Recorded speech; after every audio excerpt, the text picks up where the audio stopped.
Hello बच्चों, कैसे हो आप सब। आज अपनी बात करने जा रहे हैं तीन आवेशों के निकाय की स्थितिज ऊर्जा। कल अपनों ने बात की थी दो आवेशों के निकाय के कारण स्थितिज ऊर्जा कितनी मिली थी। तो आज मेरे पास कितने आवेश हैं? तीन आवेश हैं। उन तीनों आवेशों के निकाय के निर्माण में मेरे को कितना कार्य करना पड़ेगा। तो सबसे पहले मैं बताऊंगा आपको तीन आवेशों के कारण निकाय कैसा बनेगा। तो अपने पास तीन आवेशों के कारण कुछ इस प्रकार का निकाय बनेगा। यहां पे मान लो ए पॉइंट है, यहां पे बी पॉइंट है, यहां पे सी है। क्यू ए पर Q1 आवेश है, बी पर Q2 और सी पर Q3 आवेश है। मान लो Q1 आवेश R12 दूरी पर स्थित है Q2 आवेश से, और ये R23 दूरी पर है और ये R13 दूरी है। तो इस निकाय के निर्माण में मेरे को कितना कार्य करना पड़े, मतलब इन तीनों आवेशों को अनंत से लाके कुछ इस प्रकार का निकाय बनाऊंगा तो मेरे को कितना कार्य करना पड़ेगा। तो ज्ञात करते हैं अपने इस निकाय के निर्माण में मेरे को कितना कार्य करना पड़ेगा। तो सबसे पहले अपने क्या करते हैं, इन तीनों आवेशों को कहां मानेंगे? अनंत पर मानेंगे। तो तीनों आवेशों को मान लिया Q1 Q2 Q3 आवेश मेरे पास कहां है? अनंत पर रखे हुए हैं। तो सबसे पहले मैं Q1 आवेश को लेके आ रहा हूं, एक एक करके आवेश लेके आएंगे, इकट्ठे नहीं लेके आएंगे, याद रखना। तो सबसे पहले मैं Q1 आवेश को बिंदु A पर लेके आया, Q1 आवेश को बिंदु A पर। तो Q1 आवेश को बिंदु A पर लाने में मेरे को कितना कार्य करना पड़ेगा? तो Q1 आवेश को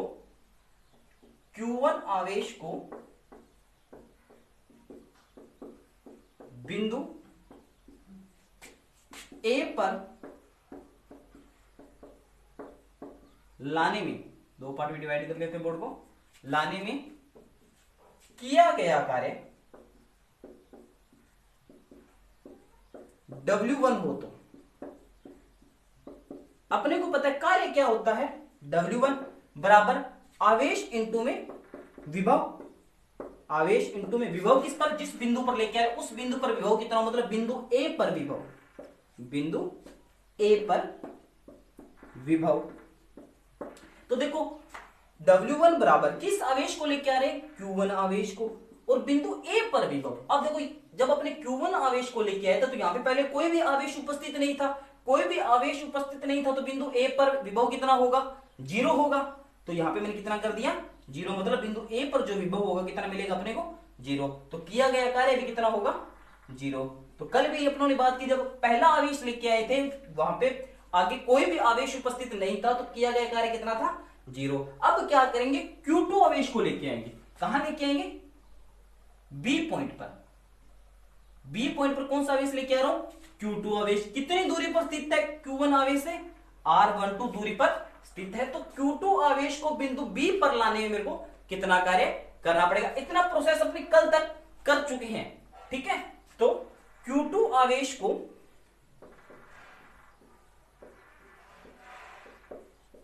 बिंदु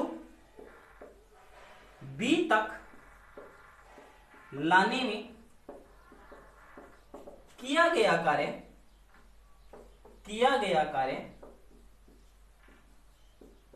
W2 हो। तो W2 हो तो यहां लिख देते हैं अपने। तो W2 बराबर क्या आ जाएगा? आवेश इंटू में बिंदु B पर विभव, मतलब VB, मतलब बिंदु B पर विभव कितना होगा। अब देखो जब Q2 आवेश को बिंदु B पर लेके आए तो वहां पे पहले से Q1 आवेश उपस्थित था, तो इस Q1 आवेश के कारण B पर तो कोई ना कोई विभव निकलेगा। तो अपने को पता है किसी बिंदु आवेश से R दूरी पर जो विभव होता है वो कितना होता है अपने को पता है। यहां लिख देता हूं V बराबर KQ अपॉन में R दूरी पर। और अपने को पता है Q1 आवेश के कारण जो B बिंदु पर विभव होगा वो कितना हो जाएगा? VB।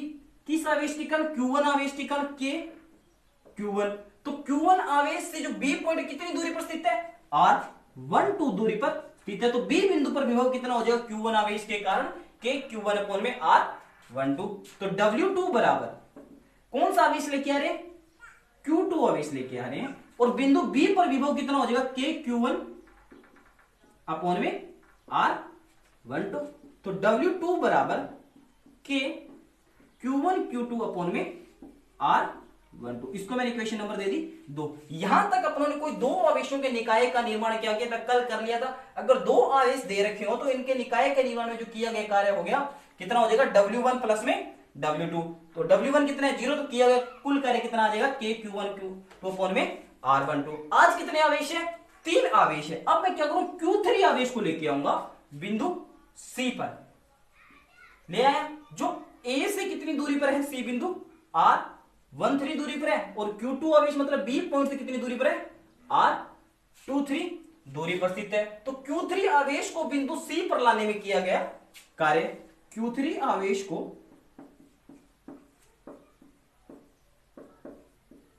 बिंदु C पर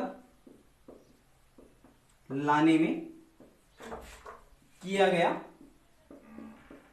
कार्य W3 हो तो कितना आ जाएगा W3 बराबर आवेश इनटू में बिंदु C पर विभव। अब एक बात ध्यान दीजिए, जब मैं बिंदु C पर Q3 आवेश को लेके आ रहा हूं, किस आवेश को Q3 आवेश को लेके आए, उससे पहले मेरे पास कितने आवेश थे उस सिस्टम के अंदर Q1 और Q2 आवेश तो वहां पे मौजूद थे। तो देखो जो बिंदु C पर विभव आएगा, तो देखो ये Q1 आवेश भी क्या करेगा बिंदु C पर विभव डालेगा, और Q2 आवेश भी क्या करेगा बिंदु C पर विभव डालेगा। तो इन दोनों आवेशों के कारण जो बिंदु C पर विभव होगा क्या हो जाएगा, इस Q1 आवेश के कारण विभव कितना हो जाएगा K Q1 अपॉन में R13, इस Q2 आवेश के कारण बिंदु C पर विभव कितना हो जाएगा K Q2 अपॉन में R23, और दोनों का जोड़ क्या आ जाएगा बिंदु C पर कुल विभव आ जाएगा। तो क्या लिख देंगे W3 बराबर आवेश कौन सा था Q3, तो मैं यहां पे क्या लिख सकता हूं Q1 आवेश के कारण C पर विभव, Q1 आवेश के कारण C पर विभव प्लस Q2 आवेश के कारण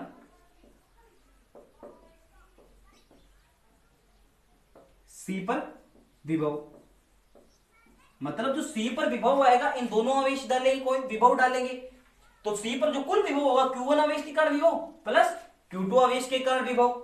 इधर वाला एक मार्क कर रहा हूं मैं।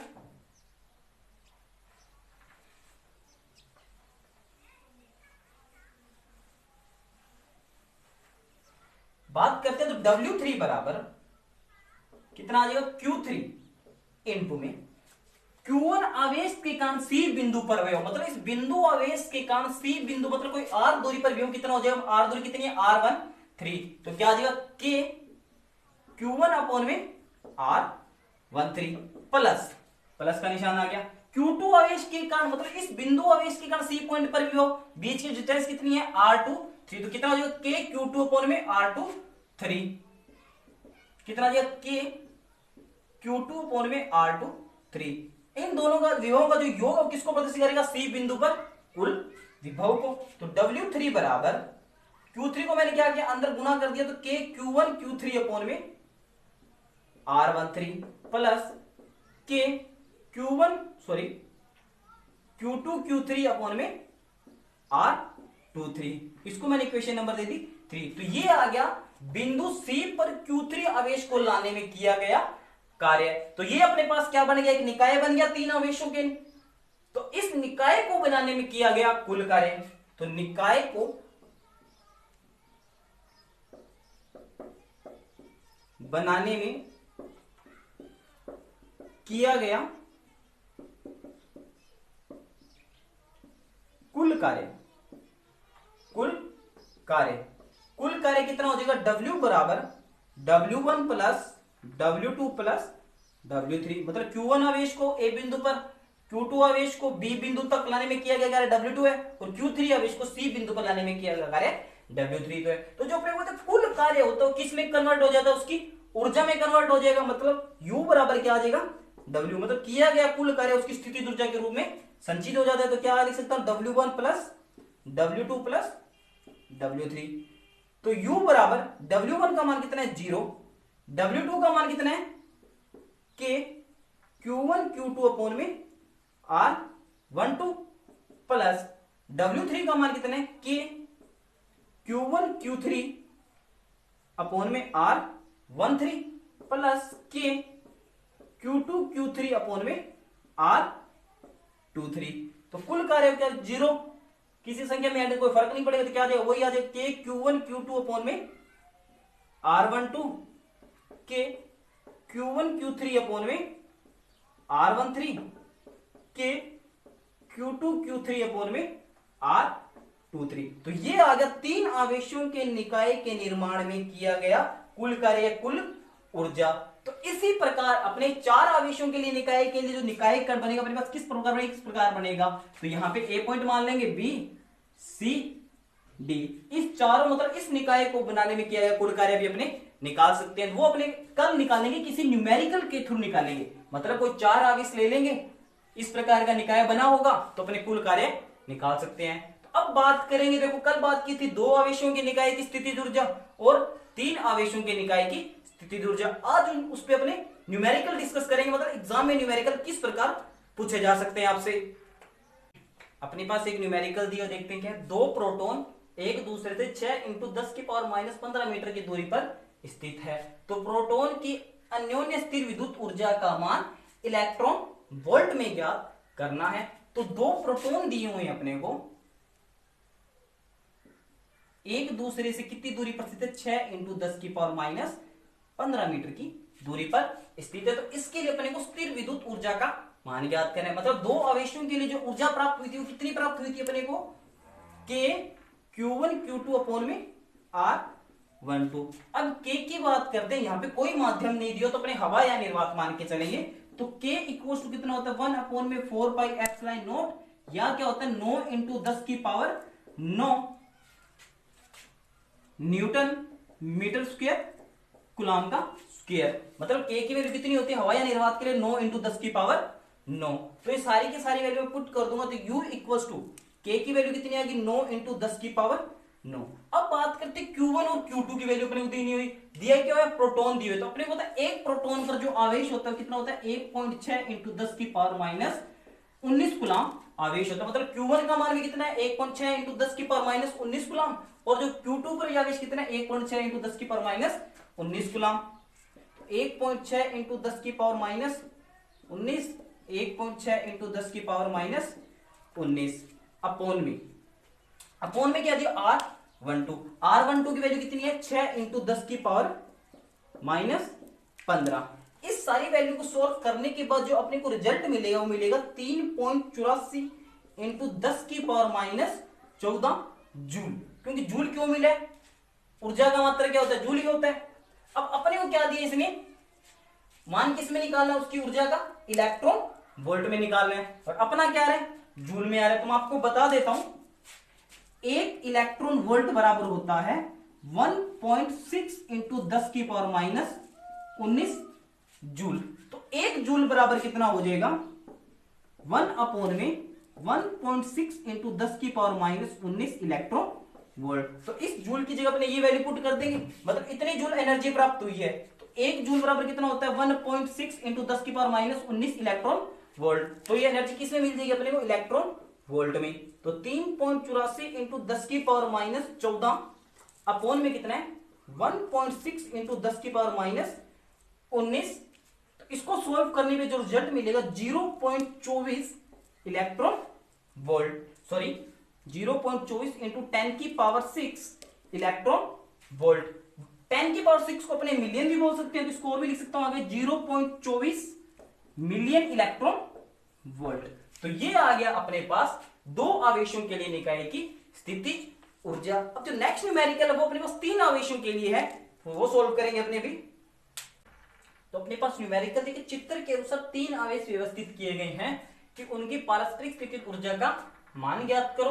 Q का मान कितना दिया, 1.0 × 10⁻7 कूलम, और A की वैल्यू दी है 0.10 मीटर। तो अपने पास ये डायग्राम दिया है जिसके इस शीर्ष पर -4Q आवेश है, मान लो A शीर्ष है, इस शीर्ष पर मान लो +Q आवेश है, और इस शीर्ष पर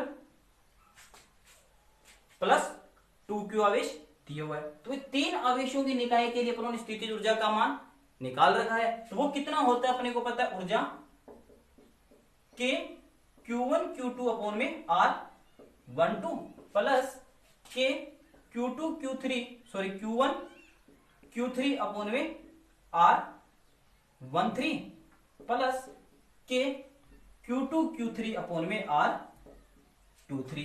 तो सबसे पहले मान लो इन दोनों आवेशों के बीच की स्थितिज ऊर्जा, इन दोनों आवेशों के बीच की स्थितिज ऊर्जा और इन दोनों आवेशों के बीच की स्थितिज ऊर्जा, यही तो बोलो R12। मान लो यहाँ पे Q1 आवेश मान लो एक बार, यहाँ पे Q2 आवेश मान लो, यहाँ पे Q3 आवेश माना है। इनकी वैल्यू अपने को पता है कितनी है। देखो Q1 और Q2 आवेश के बीच की स्थितिज ऊर्जा और बीच की डिस्टेंस दी हुई है। उसके बाद क्या Q1 और Q3 के बीच की स्थितिज ऊर्जा प्लस Q2 Q3 के बीच की स्थितिज ऊर्जा। तो ये सारी वैल्यू अपने पुट कर देंगे तो K Q1 का मान कितना दिया देखो -4Q, ठीक है, और Q2 की वैल्यू कितनी है +Q, अपॉन में डिस्टेंस कितना है A, सारों की सेम है तो 0.10 आ जाएगा यहाँ पे, प्लस दूसरी बात K Q1 का मान कितना है -4Q, Q3 का मान कितना है +2Q, अपॉन में 0.10। तीसरी बात Q2 आवेश का मान कितना है +Q और Q3 आवेश का मान कितना है +2Q, अपॉन में कितना आ गया 0.10। देखो सभी में K कॉमन आ रहा है तो मैंने K को क्या कर लिया बाहर निकाल लिया, ठीक है। अब देखो यहाँ पे -4Q को +Q से मल्टीप्लाई किया कितना आ गया -4Q का स्क्वायर प्लस अपॉन में 0.10 प्लस, अब देखो -4Q और गुणा में क्या है +2Q, कितना आ गया -8Q अपॉन में 0.10 प्लस देखो +2Q और क्या है Q मल्टीप्लाई किया कितना आ गया 2Q का स्क्वायर पॉइंट में 10, ठीक है। अब अपने को तो हवा या निर्वात के लिए जो K का मान हो कितना होता है 9 × 10 की पावर 9। अब देखो 0.10 सभी में कॉमन आ रहा है तो मैंने 0.10 को क्या कर लिया बाहर लिख लिया। अंदर कितना रहा है देखो -4Q का स्क्वायर, यहाँ पे सॉरी स्क्वायर आएगा -4Q + 2Q है। देखो -4Q का स्क्वायर और -8Q का स्क्वायर कितना हो गया -12Q का स्क्वायर में से +2Q स्क्वायर गया कितना रह गया -10Q स्क्वायर। अब इस सारी वैल्यू में अगर वैल्यू पुट करूंगा तो U इक्वल्स टू 9 × 10 की पावर 9 0.10 गुणा में माइनस का निशान है 10 इंटू में Q स्क्वायर, Q की वैल्यू कितनी है अपने पास ये रही 1.0 × 10 की पावर -7 गुलाम का स्क्वायर आ जाएगा अपने पास। अब इन सारी वैल्यू को सॉल्व करेंगे तो अपने पास जो U की वैल्यू आएगी तो -9 × 0.0 × 10 की पावर -3 जूल। इस सारी वैल्यू को सॉल्व करने के बाद जो अपने पास रिजल्ट आएगा -9 × 10 की पावर -3 जूल। तो ये था अपने पास 3 आवेशों के निकाय के लिए ऊर्जा का व्यंजक प्राप्त करो। इस फॉर्मूले से अपनों ने क्या निकाल लिया ऊर्जा निकाल ली। तो ये था अपने पास 3 आवेशों के लिए ऊर्जा की गणना कर ली अपनों ने।